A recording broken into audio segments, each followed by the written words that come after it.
The Witches of Salmi. In the summer of 1936, an SS-backed expedition crossed into Karelia, the wild frontier of Finland and Russia. It was a land of cold water and dark timber, where mist curled above endless lakes, and the wind still carried verses older than churches. To Heinrich Himmler, this wilderness was not remote but sacred, a vault preserving fragments of a forgotten Aryan world. The mission was led by Urge von Grönhagen, a young Finnish nobleman with the bearing of a scholar and the zeal of a believer. At his side traveled Fritz Bose, a Nazi musicologist, carrying a device so new it seemed like sorcery, the magnetophone. With its reels and wires, it could trap a voice and return it at will, a power that, in places where sound was prayer and memory, felt like blasphemy. They moved along logging tracks and lake edges, from village to village where faces watched warily from behind smoke-stained windows. The men listened for Runo chants, the long-breathed creation songs that bound the Kalevala to even older layers of belief. In a timbered kitchen, they found Timo Lita, his hair white as snow, his gaze sharp despite his years. He had never seen people like these, never left the forest, but he could sing the world from darkness into light. The magnetophone whirred, his words uncoiled into the machine. Bose pressed closer, convinced the rhythm was not folklore but lineage, a cipher for the Aryan origins his sponsors demanded.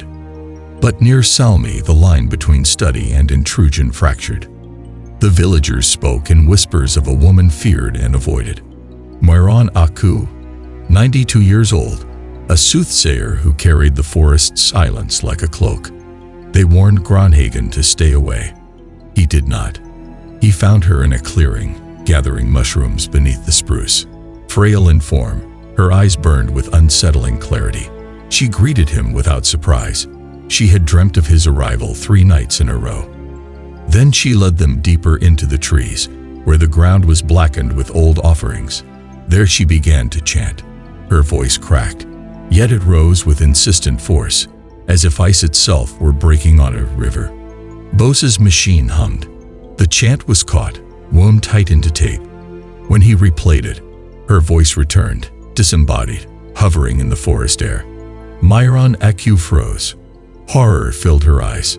To her, the device had not captured sound but stolen her spirit, binding her power in coils of metal.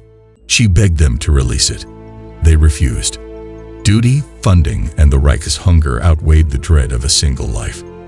By summer's end, the expedition returned with over 100 such recordings, carefully labeled and shelved. To Himmler, they were treasures, proof that fragments of an imagined inheritance still pulsed in Europe's neglected corners. To the villagers, they were only songs. To Myron Aku, they were a theft of the soul itself. Yet even as the tapes arrived in Berlin, Himmler's fixation was already drifting. If the northern forests could whisper fragments of forgotten magic, what might stones, relics, or distant monasteries yield to a regime determined to forge myth into destiny? The world tree in stone. In the Teutoburg forest, sandstone pillars rise like a row of broken teeth against the sky. For centuries, the Externstein drew speculation the way cliffs draw weather. Some called them a prehistoric observatory, others a Christian hermitage. Hermits carved chapels into their flanks. Pilgrims climbed them on midsummer nights, and scholars argued cautiously over their meaning. Himmler had no use for caution.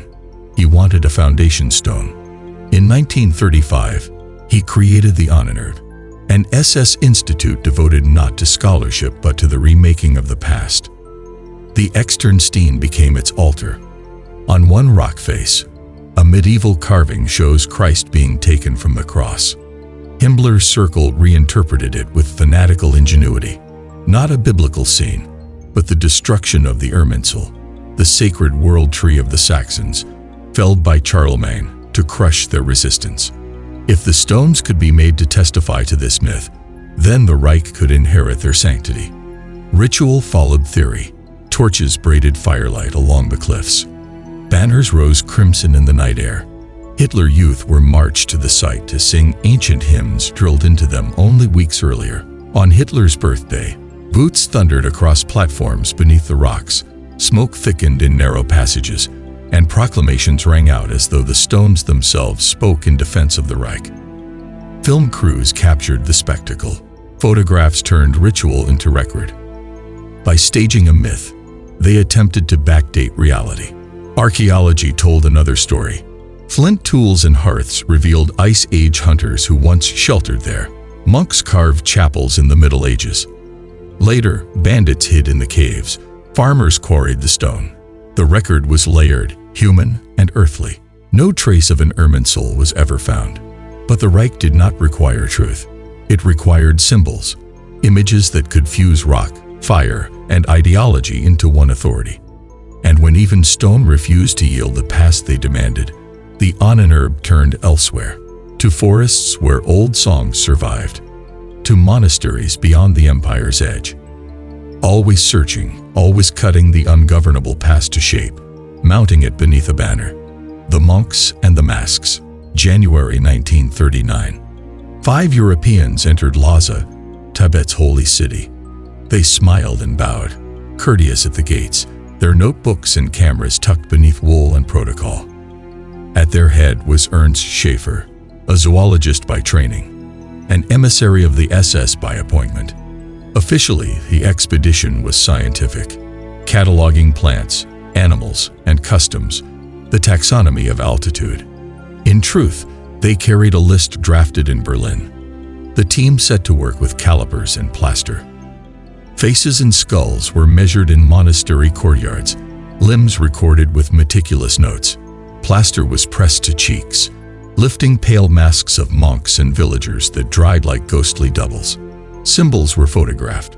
Above all, the swastika, ancient, benign, and Buddhist here, yet already co-opted into a racial myth that had nothing to do with its meaning on Tibetan walls. Specimens piled up. Feathers, seeds, pelts, insects, the comforts of science serving the ambitions of an office that valued both myth and map. Geopolitics shadowed every measurement. Tibet was no hinterland but a hinge, balanced between British India, China, and the Soviet Union. Himmler's fantasies reached beyond relics into strategy. Alliances at altitude, perhaps even a pro-German force raised from Himalayan soil to wound the British Empire where it least expected. The British, suspecting espionage, barred the team's path through India.